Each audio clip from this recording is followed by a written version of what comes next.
Hello guys, welcome to my channel. मेरा नाम काशिफ है और आज की इस वीडियो में हम बात करेंगे कि अगर आप अब्रॉड स्टडी के बारे में सोच रहे हैं या फिर आप सोच रहे हैं कि आपको कनाडा पढ़ाई करने के लिए जाना है, तो ऐसे कौन से इंपॉर्टेंट डॉक्यूमेंट हैं जो आपको आपके पास ज़रूर होने चाहिए। तो ये एक छोटी सी लिस्ट है, आप इसको देख लीजिए और वीडियो को आप स्किप मत करिएगा क्योंकि काफ़ी इंपॉर्टेंट टिप्स जो हैं वो मैं आपको दूंगा इस वीडियो में। तो मिस मत करिएगा, शुरू से आखिर तक पूरी वीडियो देखिएगा। तो चलिए दोस्तों, वीडियो को स्टार्ट करते हैं। उससे पहले मेरी आपसे गुजारिश है कि प्लीज़ मेरे इस चैनल को सब्सक्राइब कर दीजिए, लाइक का बटन दबा दीजिए और बेल आइकन को ज़रूर दबाएं। गाइस, सबसे पहली बात तो ये है कि ये सारे डॉक्यूमेंट्स आपको स्कैन करके अपने फ़ोन के अंदर रखने हैं या अपने ईमेल में रखने हैं, क्योंकि आपको फिजिकल डॉक्यूमेंट की ज़रूरत नहीं पड़ेगी। आप जब कभी भी किसी भी कंसल्टेंट के पास जाएंगे तो वहाँ पर आपको ये डॉक्यूमेंट्स स्कैन फॉर्म में देने हैं। आपको अपने ओरिजिनल डॉक्यूमेंट किसी के भी हाथ में नहीं देने। अगर कोई भी कंसल्टेंट या कोई भी एजेंट आपसे डॉक्यूमेंट मांगता है तो आपको स्कैन करके उन्हें भेजने हैं और आप अपने फिजिकल डॉक्यूमेंट्स किसी को भी ना दें, वो आप अपने पास सेफ और सिक्योर रखें अपने घर के अंदर। तो गाइस, सबसे पहला हमारा डॉक्यूमेंट है 10th एंड 12th की मार्कशीट एंड सर्टिफिकेट। ये तो आपके पास होंगे। अगर आपने 12th किया है, आप 12th के बाद जाना चाहते हैं तो 10th और 12th की जो मार्कशीट और सर्टिफिकेट आपके पास होने चाहिए। इसके साथ अगर आपको स्कूल से कोई सर्टिफिकेट मिला है इसके अलावा, तो वो भी सर्टिफिकेट आप ज़रूर लगाएं। तो गाइस, सेकंड नंबर पे है, अगर आपने इंडिया से बैचलर किया है, ग्रेजुएशन की है, तो वो सारी सेमेस्टर वाइज आपको मार्कशीट आपके पास होनी चाहिए।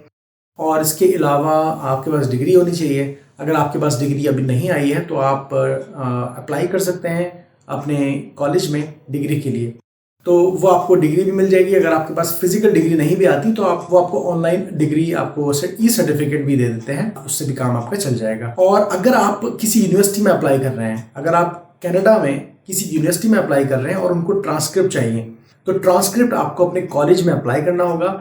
और ये 4 से 5 सेट आप इसके मंगा के रख लीजिए, क्योंकि आप हो सकता है 2 या 3 यूनिवर्सिटी में अप्लाई करेंगे तो यूनिवर्सिटीज़ को ट्रांसक्रिप्ट चाहिए होती हैं और ये सील्ड जो है वो एनवेलप में आएंगी आपकी कॉलेज की तरफ से। उस पर कुछ एड्रेस वगैरह कुछ ना लिखा हो, उस पर सिर्फ ब्लैंक हो बाहर से और सील पैक हो वो, तो वो आपको यूनिवर्सिटी में भेजनी पड़ सकती हैं। इसके बाद हमारा तीसरे नंबर का जो डॉक्यूमेंट है वो है बैकलॉग सर्टिफिकेट। अगर आपकी बैकलॉग आई है किसी भी सब्जेक्ट में तो उसका सर्टिफिकेट आपको आपके कॉलेज से मिल जाएगा। वो बैकलॉग सर्टिफिकेट भी आप ज़रूर लगाएं।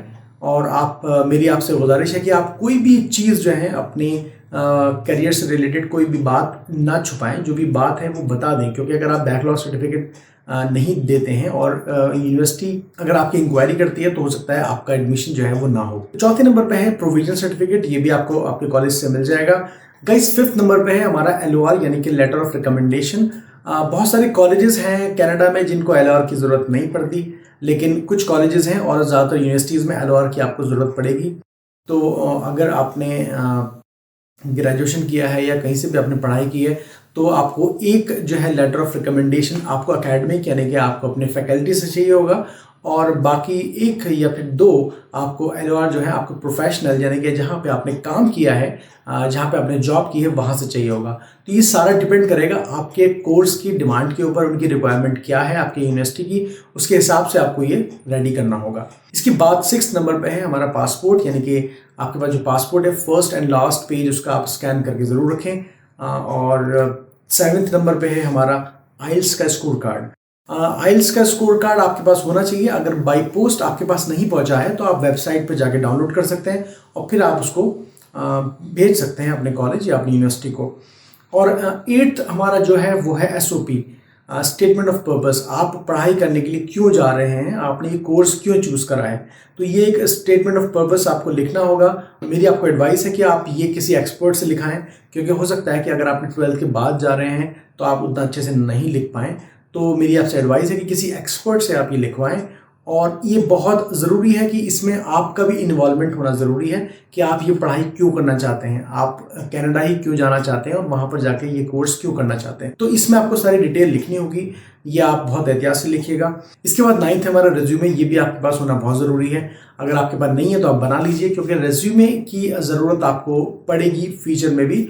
तो रिज्यूमे आप बना लीजिए, आपने कहीं जॉब की है, आपने कहीं इंटर्नशिप की है, आपने किसी NGO में काम किया है, तो ये सारी डिटेल आप उसमें लिख दीजिएगा, तो ये आपके ज़रूर काम आएगी। इसके बाद 10th हमारा है सर्टिफिकेट्स आपके पास हो सकते हैं, जैसे कि आपने किसी कंपनी में वर्कशॉप किया है, आपने कोई इंटर्नशिप की है, या फिर कोई एक्स्ट्रा करिकुलर एक्टिविटीज़ का आपके पास कोई सर्टिफिकेट है, आपने किसी भी कंपटीशन में पार्टिसिपेट किया है तो उसका सर्टिफिकेट भी आपके पास होगा, वो आप ज़रूर लगाएं। बहुत सारे लोगों ने लॉकडाउन में ऑनलाइन कोर्सेज़ किए हैं, जैसे कि गूगल के काफ़ी सारे कोर्सेज़ जो हैं वो फ्री हैं, अगर आप चाहें तो कर सकते हैं। तो ऐसे कोर्सेज के सर्टिफिकेट्स, या फिर किसी एनजीओ में आपने एज अ वॉलंटियर काम किया है, या फिर कोई आपको अवार्ड या प्राइज मिला है, उसका सर्टिफिकेट आपके पास है, तो इस तरह के अगर आपके पास कोई भी सर्टिफिकेट्स हैं तो गाइज ये ज़रूर आप अपनी एडमिशन जब आप अप्लाई करें तो ये ज़रूर लगाएं, क्योंकि इससे आपको बहुत फ़ायदा होगा और आपके एडमिशन के चांसेस भी बढ़ जाएंगे। तो गाइज सबसे लास्ट हमारा जो डॉक्यूमेंट है वो है वर्क एक्सपीरियंस सर्टिफिकेट। अगर आपने कहीं पे भी जॉब किया है या आपने किसी एनजीओ में काम किया है तो वो सारे सर्टिफिकेट आपके पास होने चाहिए। अगर आपने कहीं किसी कंपनी में जॉब की है, जब आप ज्वाइन करते हैं तो आपको ऑफर लेटर मिलता है, तो वो ऑफर लेटर आपके पास होना चाहिए। अगर आपने वो जॉब छोड़कर किसी दूसरी जॉब को ज्वाइन किया तो रिलीविंग लेटर भी आपको मिलेगा, तो वो रिलीविंग लेटर भी आपके पास होना चाहिए। इसके बाद आपने फिर जो दूसरी जॉब ज्वाइन की है उसका भी ऑफर लेटर आपके पास होना चाहिए। और इसके साथ साथ अगर आपने जहाँ पे भी जॉब किया है तो वहाँ की सैलरी स्लिप्स अगर आपके पास हैं तो बहुत अच्छा है, और अगर सैलरी स्लिप्स नहीं है तो आपके पास बैंक स्टेटमेंट हो सकती है, जहाँ पर आपको सैलरी आपके अकाउंट में अगर आती है तो आपको वो बैंक स्टेटमेंट लगानी है। दरअसल ये सैलरी स्लिप्स भी इसलिए चाहिए होती हैं ताकि हम उनको यकीन दिला सकें कि ये जो भी जॉब हम आपको बता रहे हैं कि हमने जॉब की है ये जेन्युइन है और मैंने यहाँ जॉब की है और इससे मुझे सैलरी भी मिली है। और इससे कोई फर्क नहीं पड़ता कि आपकी सैलरी 5,000 है, 10,000 है, 20,000 है, इससे कोई फर्क नहीं पड़ता। बस वो एक्टिविटी आपके बैंक स्टेटमेंट में दिखनी चाहिए कि आपके पास ये सैलरी इतने दिन तक आई है और आपने यहाँ जॉब किया है। तो गाइस ये सारे डॉक्यूमेंट आपको बहुत एहतियात से कलेक्ट करने हैं, उसके बाद ही आपको एडमिशन के लिए अप्लाई करना है। तो गाइज मेरी आपसे फिर से गुजारिश है कि प्लीज़ चैनल को सब्सक्राइब कर दीजिए, लाइक का बटन दबा दीजिए और बेल आइकन को ज़रूर दबाएं। मिलते हैं नेक्स्ट वीडियो में किसी न किसी इन्फॉर्मेशन के साथ, तब तक के लिए बाय।